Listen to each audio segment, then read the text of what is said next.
ఒక్కసారి కళ్ళు మూసుకొని ఊహించుకోండి. రాత్రిపూట ఎక్కడ చూసినా చిమ్మచీకటి. ఒక చిన్న దీపం వెలిగించాలన్న సముద్రంలో ఉండే తిమింగలాల కోసం ఎదురు చూసే రోజులవి. అవును, ఒకప్పుడు మనం రాత్రిపూట వెలుగు చూడాలంటే తిమింగలాల నూనె మీద ఆధారపడేవాళ్ళం. కానీ రోజులు గడిచే కొద్దీ ఆ నూనె దొరకడం కష్టమైపోయి దాని రేటు ఆకాశాన్ని తాకింది. దాంతో ఖచ్చితంగా మనకి ఏదో ఒక కొత్త ఆల్టర్నేటివ్ కావాలి. సరిగ్గా అప్పుడే చీకట్లో మగ్గుతున్న ఈ ప్రపంచానికి ఒక అద్భుతమైన నిధి దొరికింది. అదే భూమి పొరల్లో వేల ఏళ్లుగా దాగి ఉన్న క్రూడ్ ఆయిల్. మొదట్లో ఈ నల్లటి ద్రవాన్ని చూసి చాలామంది ఇదొక పనికిరాని బురద అనుకున్నారు. కానీ ఆ బురద లోపల ఒక అద్భుతమైన మ్యాజిక్ ఉందని, భవిష్యత్తులో ఈ ప్రపంచాన్ని శాసించే పవర్ ఆ బ్లాక్ గోల్డ్కి ఉందని అప్పట్లో ఎవరూ ఊహించలేదు. ఆనాడు ఒక చిన్న దీపాన్ని వెలిగించడానికి మొదలైన ఒక సాధారణ వెతుకులాట ఈరోజు మనం చూస్తున్న మోడర్న్ వరల్డ్కి పునాది వేసింది. అంతేకాదు, రోడ్ల మీద పరిగెత్తే కార్స్ దగ్గర నుండి ఆకాశంలో ఎగిరే ప్లేన్స్ వరకు అన్నిటికీ ప్రాణం పోస్తుంది ఈ ఇంధనమే. అలాంటి గొప్ప అద్భుతమైన ఈ క్రూడ్ ఆయిల్ అనేది అసలు భూమి లోపల ఎలా పుట్టి మన వరకు చేరుతుందో తెలిపే ప్రయత్నమే ఈ వీడియో. నేడు ఈ ప్రపంచం మొత్తం ఒక్కసారిగా ఆగిపోవాలంటే ఎవరో వచ్చి మన మీద యుద్ధం చేయాల్సిన అవసరం లేదు, లేదా ఏదో న్యాచురల్ డిజాస్టర్ రావాల్సిన పని లేదు. సింపుల్గా మన భూమి లోపల దాగున్న ఆ నల్లటి ద్రవం అంటే ఆ క్రూడ్ ఆయిల్ సరఫరా ఆగిపోతే చాలు. ఈరోజు మనం వాడుతున్న కార్స్, పైన ఎగిరే ప్లేన్స్, చివరికి మన చేతిలో ఉన్న ఫోన్స్ కూడా ఈ క్రూడ్ ఆయిల్ సాయం లేకపోతే ఒక ఆట బొమ్మల్లా మిగిలిపోతాయి. అంతలా క్రూడ్ ఆయిల్ అనేది నేడు ప్రపంచాన్ని శాసిస్తుంది. మరి అలాంటి ఈ క్రూడ్ ఆయిల్ అనగా ఈ నల్ల బంగారం అనేది అసలు మనిషికి మొదటిసారి ఎలా దొరికింది? కేవలం వెలుగు కోసం మొదలైన ఒక వెతుకులాట ఈ ప్రపంచం యొక్క డెస్టినీని ఎలా మార్చేసింది? అసలు ఆనాడు ఆయిల్ని బయటికి తీసేందుకు వేసిన ఒక్క అడుగు మన ఎంటైర్ హ్యూమన్ హిస్టరీని శాశ్వతంగా ఎలా మార్చేసింది? ఇలా ప్రతి ఒక్క అద్భుతమైన విషయాన్ని ఈ వీడియోలో మనం తెలుసుకోబోతున్నాము. ఇదేదో కేవలం సైన్స్ గురించో టెక్నాలజీ గురించో కాదు, మనిషి తలరాతను మార్చేసిన ఒక గొప్ప మిస్టరీ గురించి. పదండి ఆ నల్ల బంగారం వెనక ఉన్న అసలైన కథలోకి మనము వెళ్దాం. సో లేట్ చేయకుండా let's get into the video.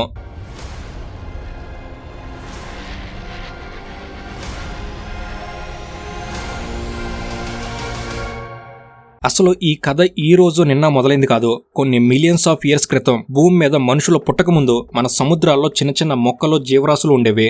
అవి చనిపోయాక సముద్రం అడుగున చేరిపోయాయి. వాటిపైన ఇసుక, మట్టి పొరల పొరలుగా పేరుకుపోయాయి. భూమి లోపల ఉండే విపరీతమైన హీట్ మరియు ప్రెజర్ వల్ల ఆ చనిపోయిన జీవరాశులు మెల్లగా ఒక నల్లటి ద్రవంగా మారిపోయాయి. అదే మనం ఈరోజు వాడుతున్న క్రూడ్ ఆయిల్. అంటే ఈ రోజు మనం వాడుతున్న ఈ ఇంధనం వెనక కోట్ల సంవత్సరాల నేచర్ చేసిన ఒక సైలెంట్ ప్రాసెస్ ఉందన్నమాట. అయితే భూమి అడుగున ఉన్న ఈ ఆయిల్ అప్పుడప్పుడు కొన్ని పగుళ్ల ద్వారా దానంతట అదే పైకొచ్చేది. ఇలా భూమి మీదకి వచ్చిన ఆ నల్లటి జిగురు లాంటి ద్రవాన్ని చూసి మన పూర్వీకులేమీ భయపడలేదు. ఎన్నో వేల ఏళ్ల క్రితమే పాతకాలం నాటి బబిలోనియన్స్ మరియు ఈజిప్షియన్స్ దీన్ని వాడడం మొదలుపెట్టారు. వాళ్ళ పడవలు నీళ్లలో మునిగిపోకుండా ఉండడానికి, ఇళ్ల గోడలు గట్టిగా ఉండడానికి దీన్ని ఒక వాటర్ ప్రూఫింగ్ మెటీరియల్లా వాడేవాళ్ళు. కొందరైతే దీన్ని మందుల తయారీలో కూడా వాడారు. కానీ అది ఎంత పవర్ఫుల్ ఫ్యూల్ అనేది అప్పట్లో ఎవరికీ తెలీదు. వాళ్ళకి అదొక జిగురు లాంటి బురద మాత్రమే. అసలు కథలో మార్పు ఎప్పుడు మొదలైందంటే 18th సెంచరీలో. ఆ టైంలో ప్రపంచం మొత్తం చాలా స్పీడ్గా డెవలప్ అవుతుంది. కొత్తగా ఫ్యాక్టరీలు వస్తున్నాయి, జనాభా విపరీతంగా పెరుగుతోంది. రాత్రిపూట పని చేయాలన్నా, ఇళ్లలో వెలుగు ఉండాలన్నా ఖచ్చితంగా దీపాలు వెలగాలి. దానికోసం అప్పట్లో వాడిన ఒకే ఒక ఆధారం వేల్ ఆయిల్. అంటే సముద్రంలో ఉండే తిమింగలాలను వేటాడి వాటి కొవ్వు నుంచి తీసిన నూనె అన్నమాట. కానీ మనుషుల అవసరాలు పెరిగిపోయి ఇష్టం వచ్చినట్టు వేటాడడం వల్ల వేల్స్ సంఖ్య దారుణంగా పడిపోయింది. దీనివల్ల ఆ వేల్ ఆయిల్ రేటు ఎవరూ కొనలేనంతగా ఆకాశాన్ని తాకింది. దాంతో సామాన్యులు రాత్రిపూట కటిక చీకట్లో బతకాల్సిన పరిస్థితి వచ్చేసింది. దాంతో ఖచ్చితంగా మనకు ఇంకో దారి కావాలి. అందరికీ తక్కువ రేట్లో దొరికే ఒక మంచి ఆల్టర్నేటివ్ కోసం మనుషులు పిచ్చివాళ్ళలా వెతకడం మొదలుపెట్టారు. అప్పుడే కొందరు సైంటిస్టుల దృష్టి నేల మీద అక్కడక్కడ ఊరుతున్న ఆ నల్లటి క్రూడ్ ఆయిల్ మీద పడింది. దాన్ని రిఫైన్ చేస్తే దీపాలు వెలిగించడానికి ఒక అద్భుతమైన కిరోసిన్లా వాడుకోవచ్చని వాళ్ళకి అర్థమైంది. కానీ ప్రాబ్లం ఏంటంటే అది భూమి మీద చాలా తక్కువగా దొరికేది. అందరికీ సరిపడా ఆయిల్ కావాలంటే భూమి లోపలికి వెళ్ళి దాన్ని బయటికి తీయాలి. కానీ అది ఎలా? నేలను తవ్వి నీళ్లు తీయడం అందరికీ తెలుసు. కానీ ఏకంగా ఒక రాయిని తొలిచి లోపల ఉన్న ఆయిల్ని ఎలా బయటికి తీస్తారు? సరిగ్గా ఈ ప్రశ్నే ప్రపంచ చరిత్రను మార్చే ఒక పెద్ద రెవల్యూషన్కి పునాది వేసింది. మనం ఈ ఆయిల్ కోసం అమెరికా వైపు వాళ్ళు చేసిన ప్రయోగాల వైపు చూస్తున్నాం కదా. కానీ ఇక్కడే చరిత్రలో ఒక మైండ్ బ్లోయింగ్ ట్విస్ట్ ఉంది. టెక్నాలజీ అంటే ఏంటో కూడా సరిగ్గా తెలియని ఆ పాతకాలంలోనే చైనా వాళ్ళు భూమికి కన్నం వేశారు. అవును, మీరు విన్నది నిజమే. ఇప్పట్లో లాగా పెద్ద పెద్ద మిషన్స్, స్టీల్ పైప్స్ లేని ఆ రోజుల్లోనే వాళ్ళు భూమి లోపల ఉన్న ఆ నిధిని బయటికి తీశారు. వాళ్ళు వాడిన ట్రిక్ తెలిస్తే మనం నిజంగా షాక్ అవుతాం. నిజానికి వాళ్ళు మొదట్లో ఈ ఆయిల్ కోసం వెతకలేదు. వాళ్ళ టార్గెట్ ఉప్పు నీరు. అప్పట్లో ఫుడ్ పాడవకుండా నిల్వ చేసుకోవడానికి ఉప్పు చాలా ఇంపార్టెంట్. అది దొరకడం కూడా కష్టంగా ఉండేది. ఆ ఉప్పు నీటి కోసం భూమిని లోపలికి తవ్వడం మొదలుపెట్టారు. కానీ తవ్వడానికి పెద్ద పెద్ద పనిముట్లు అప్పట్లో లేవు. అప్పుడే వాళ్ళ బుర్రకి ఒక అద్భుతమైన ఐడియా తట్టింది. వాళ్ళ చుట్టూ విపరీతంగా పెరిగే బ్యాంబూ ట్రీస్ అంటే వెదురు బొంగులు తీసుకున్నారు. ఆ వెదురు చివరన ఒక బరువైన ఇనుప ముక్కను కట్టి దాన్ని ఒక స్ప్రింగ్ బోర్డ్ లాగా సెట్ చేసి భూమిని బలంగా గుద్దడం స్టార్ట్ చేశారు.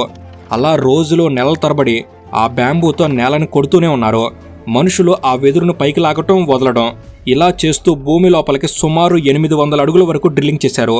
అంత లోతుకు వెళ్ళాక వాళ్ళకి ఆ ఉప్పు నీటితో పాటు కొన్ని చోట్ల న్యాచురల్ గ్యాస్, మరికొన్ని చోట్ల మనం ఇప్పుడు మాట్లాడుకుంటున్న ఈ క్రూడ్ ఆయిల్ బయటపడింది.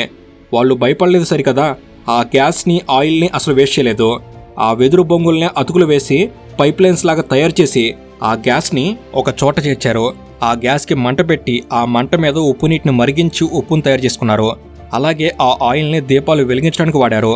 అంటే మనం ఈరోజు వాడుతున్న పైప్ లైన్స్ డ్రిల్లింగ్ టెక్నాలజీకి కొన్ని వందల సంవత్సరాల క్రితమే చైనా వాళ్ళు తమ చేతులతో పునాది వేశారన్నమాట. ఎక్కడో వెస్ట్రన్ దేశాల్లో ఆయిల్ వెల్ తవ్వకముందే చైనా వాళ్ళు తమ తెలివితేటలతో ఆ బ్లాక్ గోల్డ్ని వాడడం మొదలుపెట్టారు. కానీ వాళ్ళు దాన్ని కేవలం ఉప్పు తయారు చేసుకోవడానికి పరిమితం చేశారు తప్ప అదొక ప్రపంచాన్ని మార్చే అతిపెద్ద ఇండస్ట్రీ అవుతుందని వాళ్ళు అనుకోలేదు. వాళ్ళ తర్వాత మళ్ళీ ఆ ఆయిల్ కోసం ప్రొఫెషనల్గా భూమిని తవ్వాలన్న ఐడియా ప్రపంచానికి రావడానికి కొన్ని 100 ఏళ్లు పట్టింది. చైనా వాళ్ళ ప్రయోగాల తర్వాత ఈ ప్రపంచానికి ఒక అసలైన ఆయిల్ ఇండస్ట్రీని పరిచయం చేసింది మాత్రం అమెరికానే. అసలు ఈ కథ ఎలా మొదలైందంటే, జార్జ్ బిసెల్లే అనే ఒక లాయర్కి ఒక ఐడియా వచ్చింది.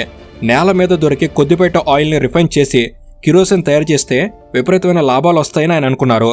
కానీ ఆ ఆయిల్ని ఎక్కువ క్వాంటిటీలో బయటికి తీయాలి కదా. అందుకోసం ఆయన ఎడ్విన్ డ్రేక్ అనే ఒక మామూలు రైల్వే కండక్టర్కి ఈ బాధ్యత అప్పగించారు.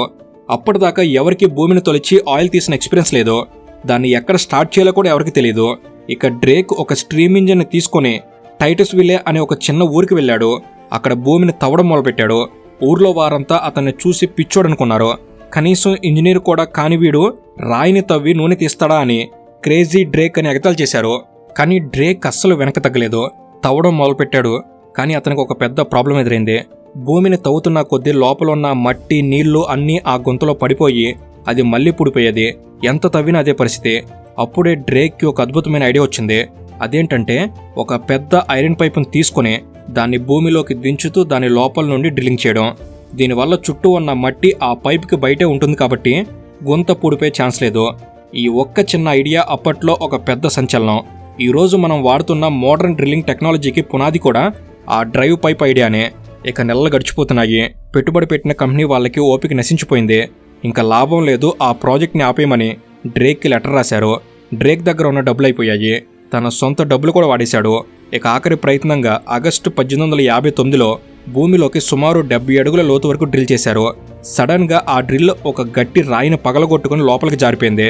దాంతో డ్రిల్ అనేది లేకపోవడంతో ఇక ఆ రోజుకు పని ఆపేసి వాళ్ళ ఇంటికి వెళ్ళిపోయారు. ఇక మరుసటి రోజు ఉదయం వచ్చి ఆ పైపులోకి తొంగి చూస్తే ఆ నీటి మీద ఒక నల్లటి చిక్కటి ద్రవం తేలుతూ కనిపించింది. అదే క్రూడ్ ఆయిల్. చరిత్రలో మొట్టమొదటిసారి ఒక మనిషి తన పట్టుదలతో భూమి గుండెల్ని చీల్చి ఆ బ్లాక్ గోల్డ్ని బయట తీశాడు. ఆ క్షణం ఈ ప్రపంచం తలరాతని శాశ్వతంగా మార్చేసింది. ఆ చిన్న ఊళ్ళో ఆయిల్ దొరికిందన్న వార్త అగ్గిలాగా వ్యాపించింది. దాంతో రాత్రికి రాత్రి వేలాది మంది జనాలు ఆ ఊరికి క్యూ కట్టారు. ఎవరికి దొరికిన చోట వాళ్ళు భూమిని తవ్వడం స్టార్ట్ చేశారు. ఎక్కడ చూసిన డబ్బు, ఎక్కడ చూసిన వ్యాపారం. అప్పటిదాకా కటిక చీకట్లో ఉన్న ఆ ప్రాంతం ఒక్కసారిగా వెలుగులతో నిండిపోయింది.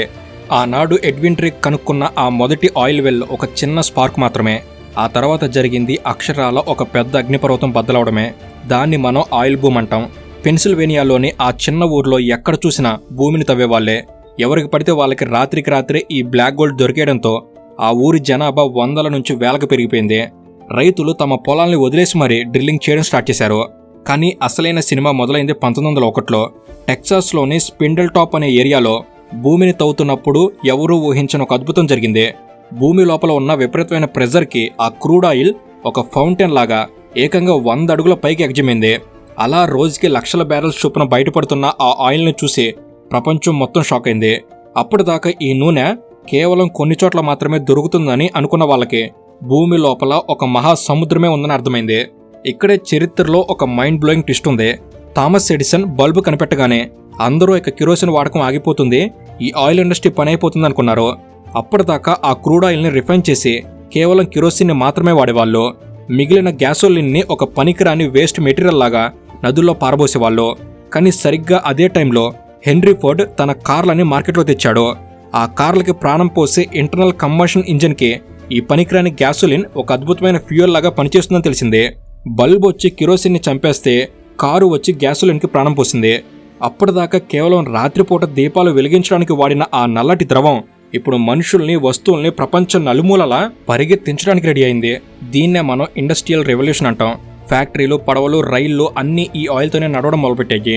ఈ గందరగోళం అంతా జరుగుతున్న టైంలోనే ఒక మనిషి మాత్రం చాలా సైలెంట్గా తన సామ్రాజ్యాన్ని నిర్మించుకున్నాడు. అతనే జాన్ డి రాక్ఫెల్లర్. ఇతనందరిలాగా భూమిని తవ్వి ఆయిల్ తీయలేదు. ఆయిల్ తీసిన వాళ్ళ దగ్గర నుండి దాన్ని కొని దాన్ని రిఫైన్ చేసి అమ్మి కోట్లు సంపాదించాడు. అతను పెట్టిన కంపెనీ పేరే స్టాండర్డ్ ఆయిల్. ఇతని బ్రెయిన్ ఎంత షార్ప్ అంటే తనకి పోటీగా ఎవరైనా కొత్త కంపెనీ పెడితే వాళ్ళకన్నా తక్కువ రేటుకి ఆయిల్ అమ్మి వాళ్ళని నష్టాల్లోకి నెట్టేసేవాడు. ఆ తర్వాత ఆ కంపెనీని తనే కొనేసేవాడు.